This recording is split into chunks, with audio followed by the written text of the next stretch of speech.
Hello, welcome to Talk Your Own. My name is Ukela Prince, and I'm glad to welcome you to this beautiful edition of Talk Your Own. I have someone very special with me in the studio, and he will be with me for good 12 episodes because we want to dive into the life of this man, and is a bunch of talent, and he has done so much for the community and in the nation of Canada, and I am glad to have him today in the studio. Ladies and gentlemen, I have no less a person than Carlos Morgan. Hey, Mr. Carlos! Look at him, I'm good. Are you related to Ukela? No. No. Well, they are related, but you know, their voice texture and in fact his height, you know, the beards, the look. And people used to say, I kind of remind them of R. Kelly. I would get R. Kelly, I'd get Seal. Wow. You know, Brian McKnight. I got so many people that I was compared to, but you know, I'm glad that this is Carlos Morgan. Exactly. Carlos Morgan, nice having you in the studio. A pleasure to be here, man. My goodness me. So please, my viewers who want to meet you, they want to know Carlos Morgan. I believe some might have seen you, some might have, you know, seen you on social media, some have, you know, been part of where you are performing and all that. Yeah. But today we want to delve into your life. We want to know you. We want to know who Carlos Morgan is. Yes. We want to, you know, get some things that people don't really know about you. So first and foremost, may we meet you? Yes. So yeah, I'm Carlos Morgan, and born and raised here in Toronto, Canada. My parents are from Jamaica, so I'm first generation Canadian to my parents. I have 3 older siblings, an older brother, 2 older sisters, and then a younger sister and a younger brother. That's now to my father, right? Wow. To my mother, my birth mother, I'm the second of 6. Awesome. I wasn't raised by my birth mother. I didn't actually know my birth mother. But I was raised by my real father and the woman that he married, who I called mother. And so, yeah, it was just myself and my oldest brother and one of my older sisters. It was the 3 of us in the home. And you know, it was a very, very strict house. You know how our Caribbean and African parents could be. They're not afraid to, when they need to discipline you, they discipline you. You can say that again. You know what I'm saying? So I was raised in that type of home. And then, you know, just a typical home in and around Toronto. Grew up in the west side of Toronto. I was born in the east part of Toronto, a city called Scarborough. I was born in Scarborough General Hospital. And, well, I'll say the year. I was born in 1967. Okay. So I'm 57 years old. Still look good. You see? You know, you ain't looking at that all right. My goodness me. Okay, Carlos, tell us, you know, your childhood. Yeah. So how did it shape you to become the person that you are right now? Okay, well, that you know, the childhood that I had was very, very difficult. You know, again, my father especially was a harsh disciplinarian. But you know, I am grateful that my father and many people that I speak to from my generation grew up in homes where our parents were very, very, very, very hard, very, very harsh, especially when it came to disciplining us. Yeah. But I'm grateful for it. I don't condone the method, but I appreciate the method. we all appreciated it, even though we didn't like that. Yeah, exactly. You know, for you are also a spiritual person, talking Yes. about you're a Christian, and I was reading the book of Hebrews, Yes. and, where he talked about the discipline, Yeah. and that for the moment it doesn't seem good. That's you know, right. But at the end, Yes. you appreciate it. Yeah, exactly. So, So thank you for that. Thank you for that. I got to remember that scripture. So exactly that's it, right? So grew up in that kind of a home. We were churchgoers. My father didn't go to church, but my stepmother and my sister, my brother and I, we went to church. And, every Sunday in church, Sunday school, couldn't miss it. well, I know. Couldn't miss church at all. Every Sunday we were there. And, as a kid, I grew up enjoying going to church. Yeah. And then when I was 7 years old, I sang in church the first time when I was 7. Oh. I can't remember the first song I sang. And then I was, was I 7 or was I 8? It was either 7 or 8. And I sang in church. And the first song I sang was Rock of Ages. Oh, really? Rock of Ages, cleft for me. Let me hide myself in thee. Right? Oh. I sang that, and I tell you, We're feeling church here, man. I tell you, man, everybody was like, Carlos, him can't sing. Praise the Lord. Thank you, Jesus. Right?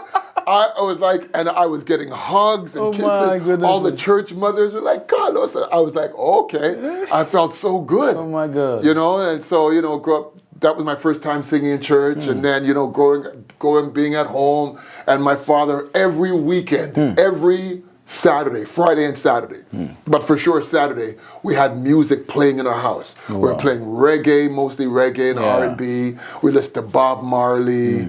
We listened to songs from Motown. You are Caribbean. Or Well, I was Jamaica? born here, but my parents are from Jamaica. My parents and my older siblings That's your background. are from Jamaica, right? So I'm first generation Canadian, Yeah, that's right. quote unquote, to my family, right? So, every Saturday, every Friday and Saturday, my father would go to the record store, bring a new record home, put it on, and he'd be dancing in the house. And my father knew how to dance. My father, oh man, I used to watch when I was a kid. I used to watch my father dance and think he was floating on air. My goodness. And he used to do these hand movements, and he'd be like, and people would stop and watch him dance. Really? Right? So I picked up singing, and my father was a great singer too. Really? Yeah, he was a great singer. My father was also a sportsman. My father's name is Roy Morgan. Rest in peace, Dad. He was a champion cyclist in Jamaica. Really? And then he came to Canada in 1965, and then he met my mother. And then, and then he wanted to get into boxing. He fought for a little bit, but he left the fighting game because he didn't. He wasn't respected. So he left, and then he had a family. He wanted to raise his family, so he became a welder. But again, my father, every weekend, man, was playing music in the house, singing, dancing. He sometimes he'd get myself, my older brother, and my older sister to sing. So he'd have us sing harmony. So indeed, your family is actually a music home. Well, my father was. Your father was. Yeah. And my stepmother, not at all. My older brother and sister, my oldest brother's his name is Clinton, and my sister's name is Sandra. They did it because they had to, but I enjoyed it. And it was a way for my father and I to connect as well. So with this, what actually inspired you, to pursue a career as a music artist? It was my passion, my love for music. That, first and foremost, it all comes from God, right? So God gave me that inspiration. God gave me that passion. And then growing up in the home that I was raised in, music was the only real thing that made me happy, singing and dancing. I started dancing before I started singing. Ooh, right? Really? I started dancing first. And then when I knew I had a voice, I would sing and dance all the time. So my passion grew. And then when I sang in church, and I saw especially all the girls and the ladies, okay. You felt good, man. I was like, right? Your voice can dazzle anybody, man. Exactly. but it's also for the Lord, right? Exactly. That's right. That's right too. That's Now, right. it means it also meant that your dad had an influence. My dad did have an influence. in Yes, your he did. music, life and career. So, Yes. Are there other people who actually had influence on your music career in your life that you could remember? Well, growing up, Michael Jackson. Ooh. Michael Jackson, sing and dance like Michael Jackson, especially as a teenager. I had the Thriller haircut. I had the Thriller jacket. I used to moonwalk, kick the foot. Man, this man has to give us those steps before we're done with these episodes. Exactly. I am telling you because I need to feel those steps, man. Hey, and then you roll. Oh, good, that's me. Come on. Exactly, man. I used to do all the dance moves. Stevie Wonder is a big influence. Donny Hathaway is a big influence. I used to break dance. Wow. So the whole break dancing crew. But when I was growing up, Michael Jackson, Stevie Wonder were my biggest influences. Wow. And then when I was 12 or 13, I started to get into gospel music really heavy. But I grew up singing in church, but I was singing hymns. In 1980, around 1980, when I joined my first band, I was the only singer in a band of 15 guys. Oh, wow. I was the youngest member, and I was the only singer. And we were called the Pape Avenue Brass Band from the Church of God of Prophecy. So I was getting to listening to singers like Andre Crouch, our Reverend James Cleveland, the Clark Sisters. So it was around that time I was getting more into the gospel scene, but then I was heavily influenced by reggae and then hip hop. I was getting influenced by hip hop, but Michael Jackson, and my voice was a lot like Michael Jackson at the time too. When I was 12. Wow. So yeah. Your childhood memories are actually an inspiration. Oh, thank you. Actually an inspiration, and Thank you. I believe that also was the pathway, to you becoming what you are today. Yeah. And that's very interesting to know. Yeah. Now, how do you balance your music career with your personal life and also relationship? Because you're a busy man. Yeah. That's a good question. How do I balance it? I'll work as where I am now. I'll work during the day, and then in the evening times, I'll just relax. Sometimes I'll read, spend time with my wife, of course. And on weekends, I perform on weekends. So before I perform, I rest, I relax. I love to read, right? I go to the gym. I don't really go out that much anymore unless I'm performing. Okay. I don't really go out that much. I may go see some of my friends perform, things like that, go to the studio. But in terms of just hanging out, I don't really do that much. So in terms of balancing my life, I work a lot every day because I'm self-employed. Okay. Right. So because I'm self-employed, I gotta hustle all the time, right? But when it gets to around 7, 8 o'clock, okay, my body starts to shut down. I start getting tired, So that's how I balance. Possibly, I know you possibly have gone through quite some significant challenges as well. Oh yeah. In your career as a music artist. Yeah. So can you be able to just let us in on that hand how you were able to overcome some of these challenges? How I overcame those challenges that I faced is just. First and foremost, could you mention some of these challenges you faced?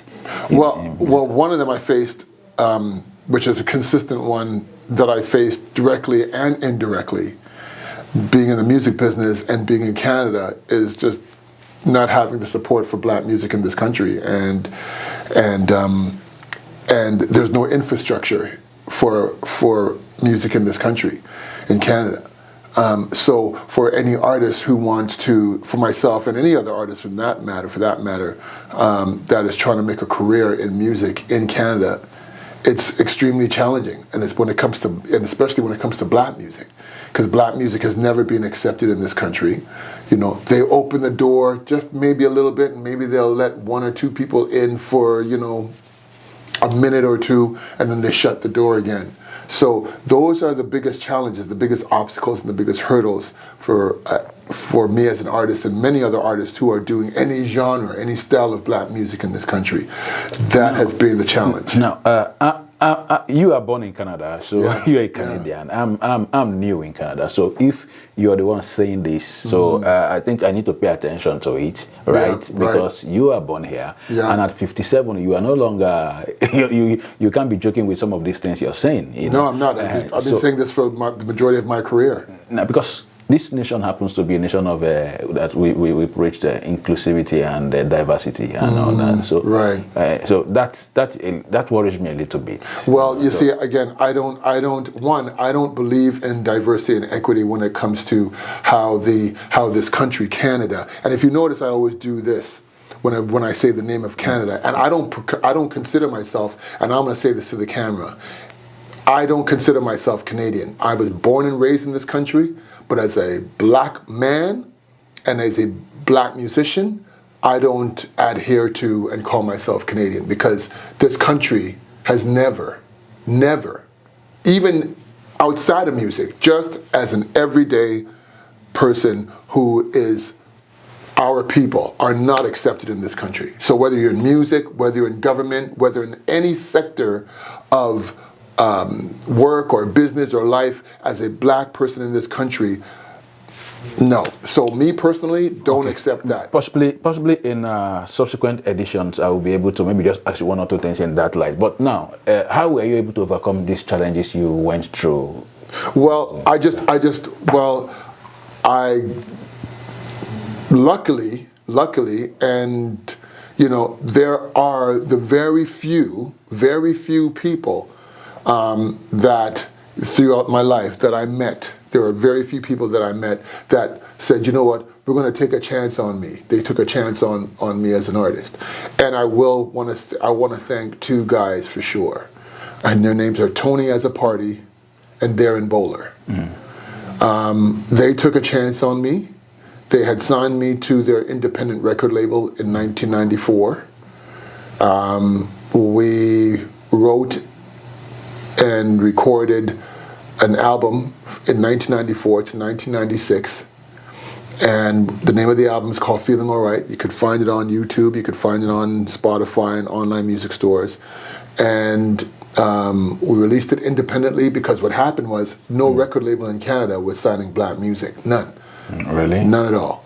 So, and they were, let me add this, if they did sign a black artist, they wouldn't have them doing black music. They would call it black music because the skin, or they're melanated. But the music itself wasn't what we know R&B and soul music to be, right? So, and I could name quite a number of artists that they were doing that to. Now, tell me about, you know, your family. How is the support? You know, the family support you have, you know, in your career, and how do you stay connected with your fans and supporters, and what do you hope they take away from your music? Well, in terms of my family's been there as best as they could to support me as best as they could in my music. Especially my younger sister, Patricia. She's been in terms of my family, my biggest supporter. As the black community? What about the black community? The black community, that has been a little challenging, I find. And it's not just me. It's not just me. It's unfortunately that the black community in Canada, when it comes to supporting the artists here, it needs a lot of work. So if the black community isn't doing much, then we shouldn't expect much. That's true, but it's more than just that. You know, I was having this conversation with somebody about a lot of it has to do with our mindset, right? And because we're so influenced by America, right? So when you say, okay, you're a black artist from Canada, you know, it's not like it used to be. It's a lot better. But I remember back in the 90s and the 80s when they'd say, you know, you're a musician from Canada, you wouldn't get the support. You know what they'd say? Oh, you sound Canadian.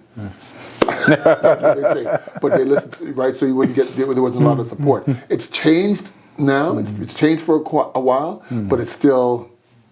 Okay, I want you to tell me just two things quickly before we wrap up, because I know I have you for 12 episodes. So now talk to me about what are your hobbies outside music, the activities outside music. So, and then looking back on your journey so far, what advice would you give to your younger self, you know, just starting out in music industry? Okay, Just two questions. Okay, two questions. What I love to do outside of music, I love to read. I love reading. I'm an activist. I am an activist for black people. I love education. I love sports. I used to play a lot of basketball. Basketball. You have the height, man. Yeah, but I was okay. I was an okay player. I loved soccer, hockey, although I couldn't skate. Are you a midfielder, an attacker, soccer?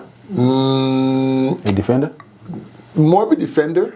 I could play defense and forward. And I can dribble you very well. I love to dance. Maybe that's still music, but I love dancing. You're also an actor. I act as well, yeah. Yeah, I haven't done any acting in a while. I'm going to get back to it, God willing, in this coming year. You featured in some movies? I've done more theater. Oh. Theater. I love live theater. Oh, really? Because on live theater, it's like right then and there. And if you make a mistake and everybody sees it, and I'm like, why do I want to put myself in that? So I've done some TV, a little bit of TV. I've done film, but mainly theater. What advice would you give to your younger self, starting up in music? What the advice I would have given myself, and I should have done, was go to America and stay in America. In terms of music, if I stayed in America, I probably would have had a much better chance, greater chance for much success. Do you think it's late? I don't think it's late. God willing, I'm still hoping to do it. Yeah. Thank you, Carlos. Thank you, guys. He will be here. Just watch out for the next episode because Carlos is here with me for 12 good weeks. 12. I'm so excited, man. All right, that's the show for today, man. He's Talk Your Own. I'm glad that you are part of this edition. All right, look forward to seeing you in the next edition. So just watch out, I'm with this man and I stick with him 12 good weeks. Yeah, man. Yeah.